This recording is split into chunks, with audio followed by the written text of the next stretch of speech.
My cousin's house had 3 basements. We never went in the third. Even from a young age, I knew both my cousins were liars. They always came up with these ridiculous stories to make their lives sound more interesting.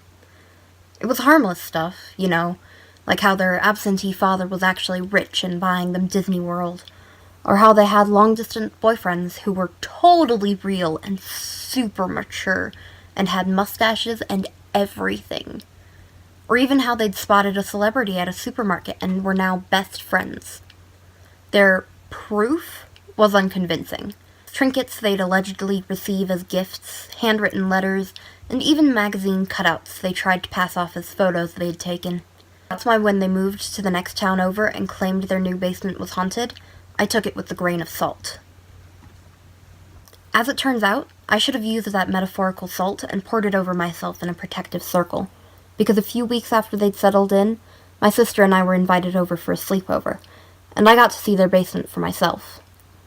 I was expecting to find proof that my cousins were lying again, but as you can deduct from the fact that I'm posting about it on No Sleep, my investigation didn't go quite as planned. The night it happened, I was about 10 years old. Not the youngest girl in our quartet. That honor went to my cousin Nathalia, who was 3 months my junior, but young enough that my account of what happened was called into question by my aunt and uncle, who insisted I'd let my imagination get the better of me. While I never spoke it again to my family, I maintain still to this day, over 20 years later, that it was all real. But enough setting up. Here's my story. You can judge for yourself. My sister's cousins and I spent the day chatting in their room while our parents mingled. Our conversations were periodically interrupted by the whistle of a train in the distance, followed immediately by the ground trembling ever so lightly as it passed in proximity to the house. Once in a while, one of my cousins would mention the haunted basement, but rather than quench my curiosity, they insisted we wait until nightfall before going down to see it for the first time. I can still remember the torturous family supper which dragged on and on, even as I watched the sunlight fade from the kitchen window. Then there were the dishes, and after that the long goodbyes as my parents left us for the night, with assurances that they'd be back in the morning to pick us up. Yes, night Mom, night Dad. Love you too. Please leave. I have a haunted basement to explore. Finally, it was time. My sister grabbed the Ouija board we brought and headed downstairs, with a stern warning from my aunt not to enter the 3rd basement, whatever that meant. Allow me to set the scene, because the layout of their basement was pretty odd, and I've never seen anything like it since. The stairs led down into a large room, which felt much smaller from all the junk piled into it. It was packed floor to ceiling, with only a small carpeted area with a couch in the middle for us to sit on. There was a door that opened to a second room, and since there was one step down to the second room, we called it a second basement. Clever, I know. This one was emptier, with nothing but the washer and dryer on the far end. This room was maybe half the size of the first basement, but there was much more space to move around in. Then there was the door to the 3rd basement. It was really more of a window carved straight into the drywall on the side of the stairs. In hindsight, I realized this must have been some sort of storage space under the stairs, rather than an actual room. But since there was no light and it was packed full of miscellaneous items, and since my aunt herself had referred to it as a 3rd basement, I assumed it was more than that. We spent the majority of the evening in the 1st basement, which looked like it had come straight out of your quintessential horror movie. I'm talking dust, a random rocking chair, creepy dolls, you name it, and it had it. I believe the home belonged to an old woman who had passed away, and my aunt and uncle got it for dirt cheap at an estate sale. All the old junk included. They hadn't sorted all of it yet, so there was a lot of boxes and the like. There was an atmosphere of creepiness lingering in the air. I can't really describe it, but it was like this electric sensation. You know when someone's standing behind you? It's like you know they're there, even though they're dead quiet. The 1st basement gave off that feeling faintly, the 2nd basement a bit worse, and the closer I'd get to the 3rd, the worse it got. Like I was touching the surface of an old CRT monitor. As we were sitting in the first of the 3 basements, my cousin spotted a letter on the rocking chair. Even as a kid, I caught on to the conspiratorial looks between my older and younger cousins as they handed the letter to my sister and I. The paper was old parchment, or made to look like it, had this perfume sent to it, and was written in, and I can't stress this enough, legible black cursive. I could tell it was made to look old, but I wasn't fooled. It was dated about 300 years prior, which, if I knew my history right, predated the first settlement in the region. It was a love letter from some chick to her soldier husband. I only remember the gist of it, but basically, he'd gone off to war and she'd found out he'd been killed. Don't ask me why she was writing to him if she thought he was dead. So she was going to throw herself on the train tracks that night over her grief.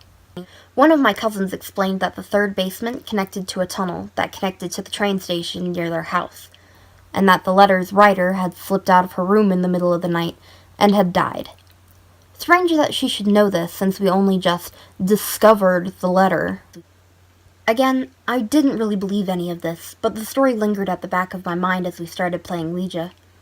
A few physical illusion games, and finally, Truth or Dare. It was all innocent at first. Who liked which member of the Backstreet Boys? Get locked into the second room for 2 minutes in the dark, do a headstand, etc. Finally, the choice came to me again, and not wanting to admit my crush on Nick Carter, despite wearing a hoodie with his face on it, I picked Dare. My older cousin dared me to go into the third basement. I only had to stay there for a moment, just long enough to say I'd done it, but my whole body had to pass the threshold. Oh boy, I was not ready for that one. I pleaded with my cousin to give me a different dare, because we'd been explicitly told not to go into the third basement. Truth was, I didn't care about the rules. I was just scared to go in. The rule was just an excuse not to. Unfortunately, the 3 girls ganged up on me, making chicken noises and flapping invisible wings. My only choices were to go through with a dare or live my life in shame. Having no other option, I relented and slowly entered the second basement. I dragged my feet all the way to that strange above-ground door window, silently hoping either my cousin would change her dare or my aunt would come down and save me. Neither of those things happened. My guts were knotting. I could feel the air getting denser and denser. My cousins and sister were standing by the doorway between the first and second basements, watching me as I tentatively reached for the frame of the door window. I heard a few hushed "do-its" and "go-ons," but the encouragement didn't help ease my fear. I stood there for at least a minute, trying to garner the courage to hoist myself into what I assumed was some sort of small crawl space-like room. I closed my eyes, I inhaled deeply, and I kicked off the ground. I pulled my upper body into the third basement, in the limited space available to me. It was tight and it was dark, and even with my legs still hanging over the edge, I felt trapped. "You have to go all the way in," shouted my older cousin. I swallowed hard and shimmied myself forward, and then, just as I was trying to turn back around to see if I'd made it all the way through, I heard it click and was plunged into absolute darkness. They'd turned off the light to the second basement, and I could hear them giggle as they shut the door between the first and second rooms. In a panic, I turned around and swiped into the dark to try and find the edge of the door window so I could climb back out. But for some reason, all I could feel were walls, objects, and boxes. It made no sense. This was a small area packed with things. It shouldn't have been that hard to find the only doorway, because there hadn't been any space for me to go to. There was only enough room for a child to crawl into and turn around in, nothing more. It was boxes on the left, boxes on the right, and a wall straight ahead. And yet, there I was, scuttling along like a soldier crawling through the trenches, actually traveling some distance in a room that didn't have the space to crawl. And then I worried there was any truth to my cousin's story about the house being connected to the train station. What if I wasn't even in the house anymore? What if I was in the tunnels? The laughter grew more and more distant, until it faded completely. I crawled and crawled, but I still couldn't find the door. What if I fell on the train tracks and got sliced in half? I reached a junction, which at first I mistook for the door window. Relieved, I I reached a junction, which at first I mistook for the door window. Relieved, I reached my hand down, expecting to meet the thin air, but instead, I hit cold, solid concrete. I desperately pawed around, trying to get the lay of the land. There was a solid wall in front of me, and corridors on either side. Wherever they led, I reasoned, it wasn't back to the door window. I knew I hadn't passed a junction either, so I tried squeezing myself back the way I came. A solid freaking wall. I swear to you on everything I love, the path I'd just come from was gone. I held back tears as I realized this, still somehow afraid that if I cried, my cousins would turn on the lights, jump out at me, and I'd be the laughingstock of the family.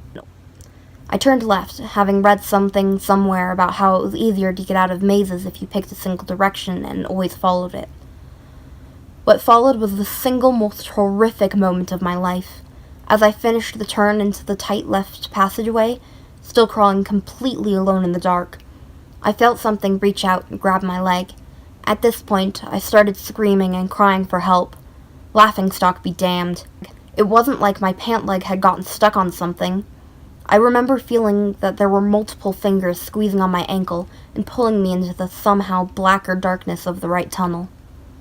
I began to hear a train approaching. The horn blazed, and the sound was so loud I could have sworn it was right on me. The room began to tremble, and I knew it wasn't just me shaking like a leaf, because I could feel dust or sand or something falling onto me from the ceiling. The hand tugged. Hard.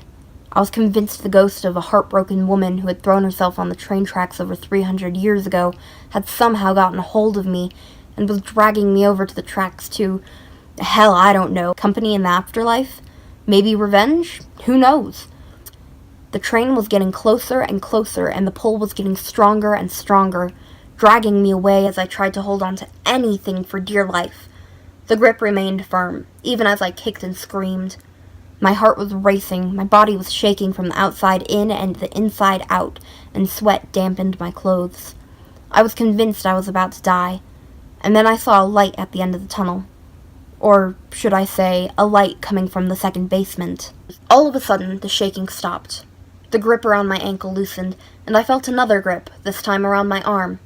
It was my aunt. She latched onto me. She dragged me out of the third basement, looking damn upset. As she pulled, I felt unseen fingers cresting over the heels of my feet, and tickling me as they tried weakly to hold on to the arch of my foot before they released me fully. As soon as I was back on solid ground, I turned around and looked at the third basement, but all I could see were boxes on the left, boxes on the right, and a blank concrete wall in the far back.